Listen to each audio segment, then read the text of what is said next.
नमस्कार दोस्तों, मैं दीप बोगना स्वागत करता हूं आपका अपने YouTube चैनल जिसका नाम है स्टडी इन दीप एम्पायर। तो गाइस, आज की वीडियो में हम पढ़ने वाले हैं टिंडल प्रभाव क्या होता है और साथ ही में हम ये देखने वाले हैं कि प्रकाश का प्रकीर्णन क्या होता है। तो बिना किसी देरी के करते हैं आज की वीडियो शुरू। तो सबसे पहले हम ये जानते हैं कि जो प्रकाश का प्रकीर्णन होता है, ये प्रकाश का प्रकीर्णन क्या होता है। ठीक है, तो प्रकाश हमारे चारों ओर की वस्तुओं के बीच क्या है कि एक अन्योन क्रिया करता है। अन्योन क्रिया के कारण हमें जो प्रकृति में क्या है कि अनेक आश्चर्यजनक जो परिघटनाएं देखने को मिलती हैं। ठीक है, वो किसके कारण मिलती हैं? सब प्रकाश के कारण मिलती हैं। और आप एक सेकंड के लिए सोचो कि अगर हमारी धरती से प्रकाश नाम की सब पूरी चीज़ ही हट जाए तो हमको क्या कुछ दिखेगा? हमारी आंखें किसी काम की रहेंगी? नहीं रहेंगी। ठीक है, आपका जवाब होगा नहीं रहेंगी। क्यों? क्योंकि जब लाइट ही नहीं है तो हमारी आंखें किसी काम की ही नहीं है। और अगर हमारी आंखें किसी काम की नहीं है तो ह्यूमन बॉडी किसी काम की नहीं है। और अगर ह्यूमन बॉडी किसी काम की नहीं है तो ये जो पूरा हमारा वातावरण है, ये जो हमारा पूरा यूनिवर्स है, जो हमारी पृथ्वी है, यही किसी काम की नहीं है। ठीक है, तो आकाश का रंग जो है, आकाश का रंग नीला रंग। ठीक है, आपने देखा होगा आकाश का रंग को बिना बादलों के कैसे दिखता है? नीला दिखता है। गहरे समुद्र में आपने देखा होगा उसका जो रंग होता है वो कैसा दिखता है? वो भी नीला दिखता है। और सूर्योदय तथा सूर्यास्त के समय जो सूर्य होता है, इसका जो रंग दिखता है हमको, वो कैसा दिखता है? इससे रक्त होता है, नहीं पूरा रेड कलर का दिखाई देता है। ठीक है, कुछ ऐसी अद्भुत परिघटनाएं हैं जिससे कि हम परिचित हैं, और ये हमने आपको बताया भी था कि ये सब कुछ क्यों होता है। यानी सूर्योदय तथा सूर्यास्त के समय जो पृथ्वी है, सॉरी जो सूर्य है, वो हमको लाल क्यों दिखाई देता है। और हमने जो पिछली कक्षा में भी देखा था कि कोलाइडी विलियन क्या होता है, कोलाइडी कणों के बारे में भी हम पढ़ चुके हैं। किसी वास्तविक विलियन किसी वास्तविक विलयन से गुजरने वाले प्रकाश किरण पुंज का मार्ग हमें दिखाई नहीं देता है। ठीक है, तथापि किसी कोलाइडी विलयन, यहाँ पे एक ये सेंटेंस आप देखो, किसी कोलाइडी विलयन में जहाँ कणों का साइज अपेक्षाकृत बड़ा होता है, यह मार्ग दृश्य होता है। यानी अगर जो कोलाइडी विलयन है, जहाँ कणों का साइज क्या होगा? अपेक्षाकृत बड़ा होगा, तो क्या होगा? जो हमको मार्ग है वो कैसा होगा? हमको दिखाई देगा, अदरवाइज वो हमको दिखाई नहीं देगा। ठीक है, अब ये जानते हैं कि टिंडल प्रभाव क्या होता है, क्योंकि मोस्टली आज की वीडियो है ही इस चीज़ पे कि टिंडल प्रभाव क्या होता है।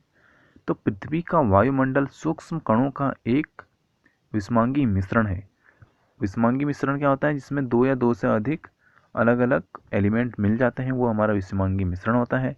इन कणों में धुआं, जल की सूक्ष्म बूंदें, धूल से निलंबित कण तथा वायु के अणु सम्मिलित होते हैं।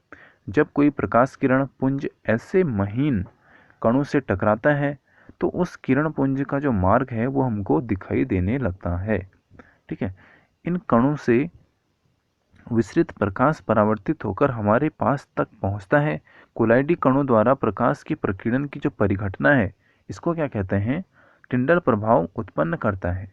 यानी जो मेन इंपॉर्टेंट चीज़ है, कोलाइडी कणों द्वारा प्रकाश के प्रकीर्णन की जो परिघटना है, इसको क्या कहते हैं? टिंडल प्रभाव कहते हैं। ठीक है, और टिंडल प्रभाव भी हम वैसे पहले पढ़ चुके हैं। जब धुएं से भरी चीज़, अब आप एक और मैं आपको एग्जांपल देता हूँ, और ये चीज़ आपने ज़रूर अपने घर में रियलाइज़ भी की होगी अगर आप किसी गांव से हो तो। जब धुएं से भरे किसी कमरे में किसी सूक्ष्म छिद्र से कोई पतला प्रकाश किरण पुंज प्रवेश करता है तो इस परिघटना को देखा जा सकता है। ठीक है, यानी आपने देखा होगा कि अक्सर घरों में क्या होता है कि अगर कहीं धुआं हो जाता है और वहाँ कमरे में पूरा अंधेरा है और एक प्रकाश की किरण जाती है, तो वो किरण हमको पूरी वो किरण जहाँ से शुरू हो रही है और जहाँ तक वो जा रही है, वो पूरी किरण हमको दिखाई देती है। तो वो किस कारण दिखाई देती है? वो भी हमको इसी कारण दिखाई देती है। ठीक है, इस परिघटना को देखा जा सकता है।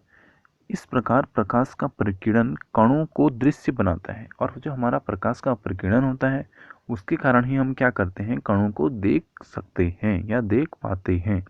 जब किसी घने जंगल में, और ये वाला चीज़ भी आपने जरूर रियलाइज़ किया अगर आप किसी फॉरेस्ट में गए हो तो, जब किसी घने जंगल में वितान वितान मतलब कि पेड़ों के बीच से, ठीक है, सूर्य का प्रकाश गुजरता है तो टिंडल प्रभाव को देखा जाता है। आपने देखा होगा कि पेड़ों के बीच से रोशनी आती है तो वो अलग ही एक लेयर सी बना देती है। ठीक है।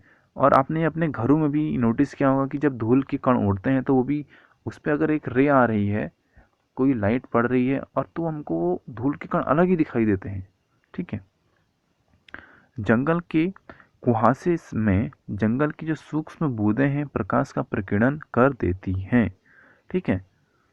और थोड़ा और मैं अगर आपको आगे बताऊं तो जो हमारा प्रकीर्णित प्रकाश का वर्ण है या प्रकीर्णन करने वाले कणों की साइज पर निर्भर करता है। ये किस पर निर्भर करेगा? प्रकाश का वर्ण प्रकीर्णन करने वाले कणों के साइज पर।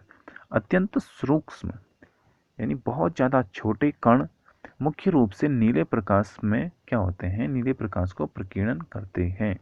यानी जो बहुत ही ज़्यादा सूक्ष्म कण होते हैं वो क्या करते हैं? हमको नीला प्रकाश उनके द्वारा दिखाई देता है। जबकि जो बड़े साइज के कण होते हैं उनके द्वारा हमको क्या दिखाई देती है? तरंग दैर्घ्य के प्रकाश को प्रकीर्णन करते हैं।